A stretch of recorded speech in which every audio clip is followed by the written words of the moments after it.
तो good morning class. आज हम स्टार्ट करेंगे about the important government scheme for food sector. Okay, तो सबसे पहले जो इसके अंदर इम्पोर्टेंट स्कीम है that is scheme of infrastructure development. Government of India ने एक स्कीम निकाली है फॉर द इंफ्रास्ट्रक्चर डेवलपमेंट। ठीक है, तो उसके अंदर क्या है, फूड प्रोसेसिंग जितने भी सेक्टर हैं, है ना, उनके इंफ्रास्ट्रक्चर को मेंटेन करने के लिए स्कीम बनाई गई थी। और ये जो स्कीम पास की गई थी by the ministry of food processing and industry द्वारा स्टार्ट की गई थी। ठीक है, कब? 11th FYP के दौरान। ठीक है, इसमें फोकस किया गया main for the infrastructure facilitate growth of food processing. Food processing industry की ग्रोथ के लिए जो मेन इस पे फोकस किया गया था, और कोल्ड चेन मैकेनिज्म को हैंडल करने के लिए, काफी लंबे प्रोड्यूस के लिए, उसको स्टोर करने के लिए इस चीज को, स्कीम को लेके आया गया था। ठीक है, इसके अंदर जो स्ट्रेंथ, ये वाली जो स्कीम है, ये स्ट्रेंथनिंग करेगी agro and food processing sector को। ठीक है, बिकॉज प्रोसेसिंग बढ़ेगी तो इंफ्रास्ट्रक्चर मजबूत होगा। ठीक है, और इसके अंदर कुछ मेगा फूड पार्क स्कीम भी इसके साथ है पड़ी। इसके बाद जो स्कीम आई थी that is mega food park scheme, जिसको लॉन्च कर दिया गया इसके बाद। और वो स्कीम थी for the cold chain management. ठीक है, उनके वैल्यू एडिशन के लिए, उनके प्रिजर्वेशन के लिए, और उसके 11th 5 ईयर प्लान के अंदर इसको क्या किया गया था, डेवलप किया गया था, स्कीम को लेके आया गया था। तो क्वेश्चन यहाँ बन सकते हैं, कब, कौन से प्लान के अंदर इसको लेके आया गया, और इसका जो मेन फोकस क्या था, और किसने इसको लेके आई, कौन सी इंडस्ट्री इसको लेके आई मार्केट के अंदर। नेक्स्ट जो हमारी स्कीम है that is mega food park scheme. अब मेगा फूड पार्क स्कीम के अंदर क्या था, उन्होंने मेगा पार्क फूड स्कीम में मेगा पार्क बनाने थे जहां पे फूड एवरी ईयर अवेलेबल रहे। तो इसको भी 11th 5 ईयर प्रोग्राम के अंदर बनाया गया था, प्लान के अंदर। और इसको भी, तो प्रोग्राम को फ्लैगशिप दिया था by the ministry of food processing industry. ठीक है, और इसका एम क्या था, फूड ग्रोथ प्रोसेसिंग का एक्सक्लेरेट करना, उसको इंक्रीज करना, उसको रन फास्ट करवाना।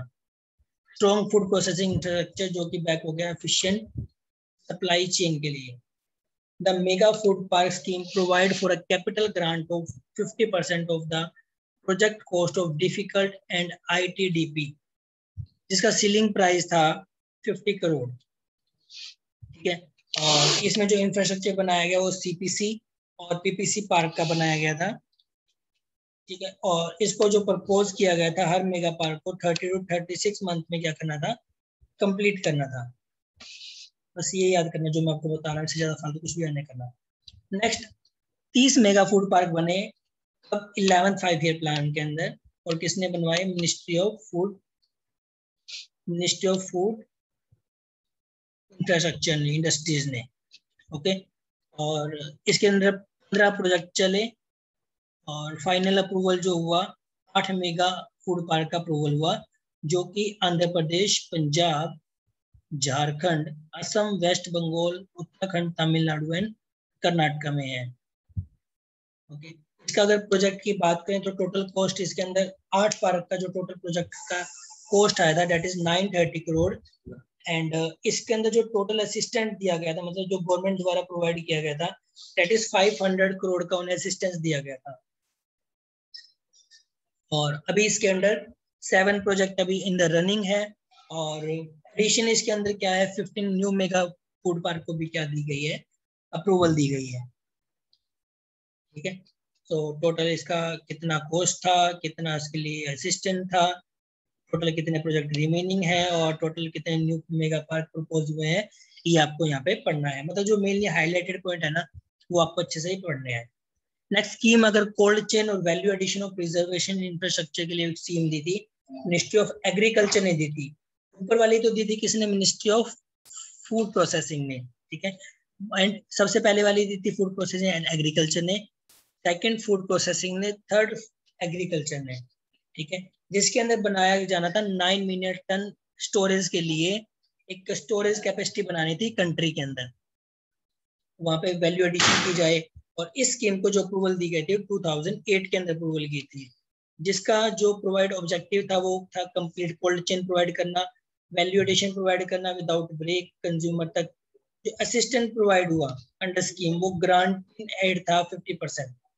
टोटल कॉस्ट प्लांट की और मशीनरी सिविल्स की बात करें जनरल एरिया में 75% थी, और नॉर्थ रीजन के अंदर 10 करोड़ का मैक्सिमम वहां पे क्या दिया जाना था, असिस्टेंट दिया जाना था।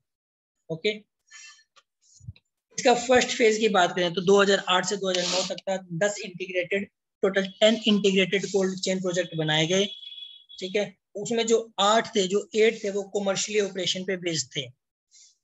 सेकंड फेज के अंदर 39 प्रोजेक्ट चलाए गए, जिसका टोटल इन्वेस्टमेंट हुआ 850 करोड़, और जिसकी कैपेसिटी थी that is 1.60 lakh million ton.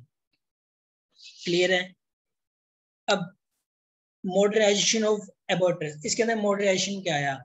तो जो मिनिस्ट्री ने इसको अप्रूवल दिया 10 प्रोजेक्ट को फर्स्ट फेज के अंदर, अलग अलग प्रोग्रेस हुई इसके अंदर, और 2 मोर प्रोजेक्ट इसके अंदर क्या गए, कंप्लीट किए गए और उनको अंडर कंसिडरेशन रखा गया। क्लियर है? नेक्स्ट जो स्कीम थी that is related to upgradation establishment modernisation of food processing industry.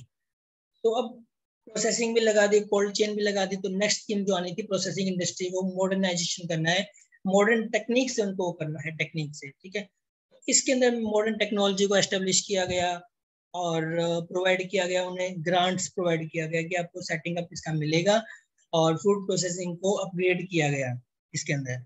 और जो मिनिस्ट्री ऑफ एग्रीकल्चर था उसने इसके अंदर जो एंटरप्रेन्योर में 25% cost of plant and machinery देने का वहाँ पे सबमिशन दिया कि आपको असिस्टेंस मिलेगा इसका, और मैक्सिमम जो मिलना था 50 लाख जर्नल के लिए, और 75 मिलना था डिफिकल्ट एरिया के लिए जहाँ पे मुश्किल है। तो अब इम्प्लीमेंटेशन 2007 के अंदर स्कीम का इम्प्लीमेंटेशन हुआ। जैसे अर्लियर जब बात की गई थी तो मिनिस्ट्री ने इसको स्टेट नोडल एजेंसीज को दे दिया था। ठीक है, और डायरेक्टली मिनिस्ट्री से इसको डिस्पर्स कर दिया था जो भी टोटल इसका अमाउंट और जो ग्रांट बना।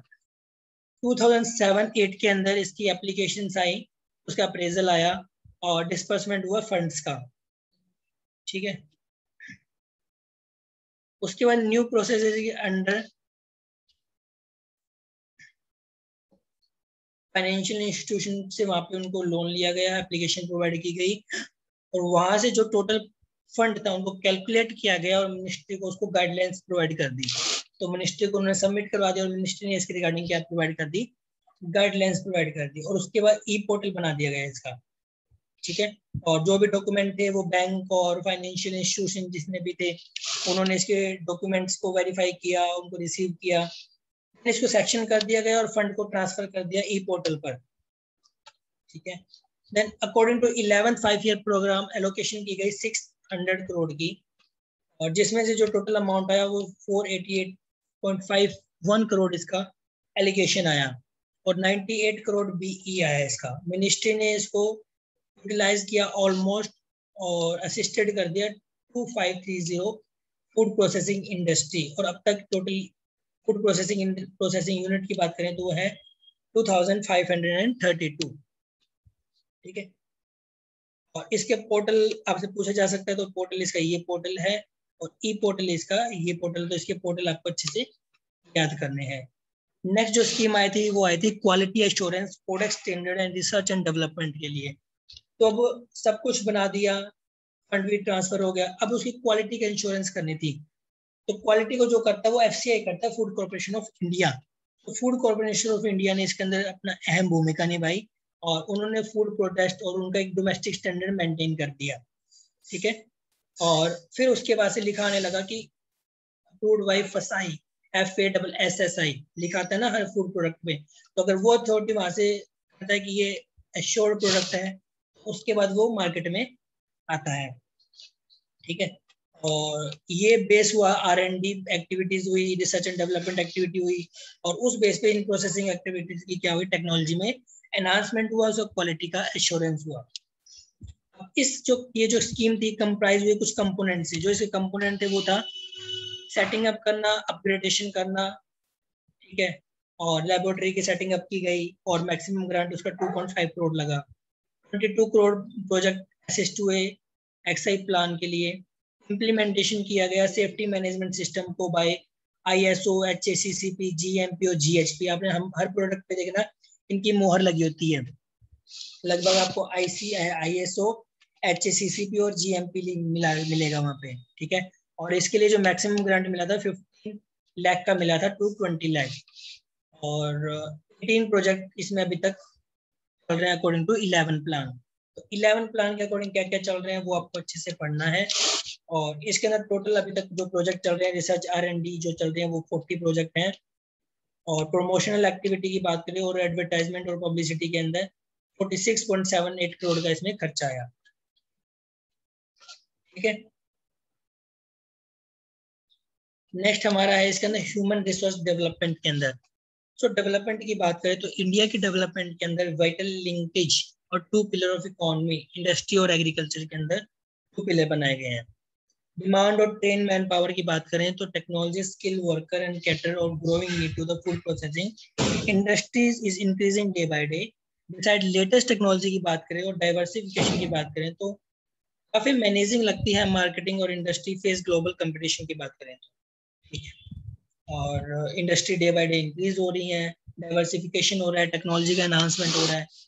तो ये कुछ थी हमारी स्कीम, ठीक है। अब जो हम स्कीम पढ़ रहे हैं ह्यूमन रिसोर्स डेवलपमेंट, अब ह्यूमन रिसोर्स डेवलपमेंट क्या, अब सब कुछ बना दिया पर उसका एक डेवलपमेंट भी तो होना चाहिए, लोगों को पता भी तो होना चाहिए, उसका मार्केट में आना चाहिए, है ना।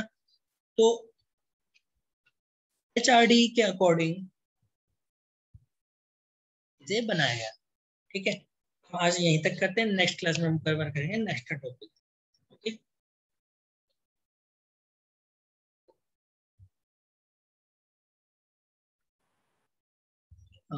तो हम HRD के अकॉर्डिंग बात करें तो कुछ इंफ्रास्ट्रक्चर थे। नंबर 1 इसके अंदर जो स्टेप बाय स्टेप इसका डेवलपमेंट हुआ उसमें नंबर 1 था creation of infrastructure facility for running degree diploma courses.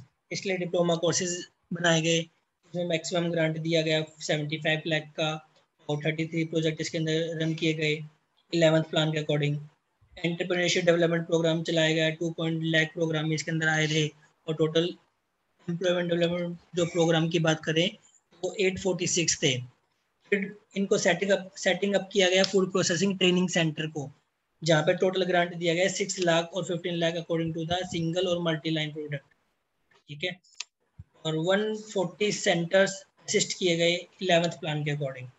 उसकी ट्रेनिंग दी गई, स्पॉन्सर किया गया उसको, मार्केटिंग फूड प्रोसेसिंग इंडस्ट्रीज को, ठीक है। MFFI की फुल फॉर्म है MFPI की, marketing food processing industries. During the 11th year plan के बाद के टोटल मिनिस्ट्री ने जो किया गया 270 FPTC ऑर्गेनाइज किए गए, 750 EDP प्रोसेस किए गए, और 55 यूनिवर्सिटी और कॉलेज को एस्टेब्लिश किया गया इसके अंडर, स्कीम के अंडर। तो ये आज हमने जो 6 स्कीम की हैं इनको अच्छे से याद कर लेना, काफी इंपॉर्टेंट है। इनमें से कोई भी स्कीम आपके एग्जाम में आ सकती है। नेक्स्ट जितनी भी स्कीम बच की वो हम कल की क्लास में कवर कर लेंगे। Till then take care, bye, ठीक है। सो यहाँ हमारी 3 यूनिट्स कंप्लीट हो जाएंगी, इसके बाद हमारी 2 यूनिट्स रहेंगी। तो हमारा सिलेबस यहाँ तक आएगा आपका, तो अच्छे से कर लेना। ये वाली कंप्लीट यूनिट आएगी हमारी 3rd यूनिट, ओके। सो हम कल सिलेबस कंप्लीट कर देंगे और उसके रिवीजन कर लेना। कोई डाउट हो तो मुझे पोस्ट कर देना या कमेंट कर देना। सो बाय।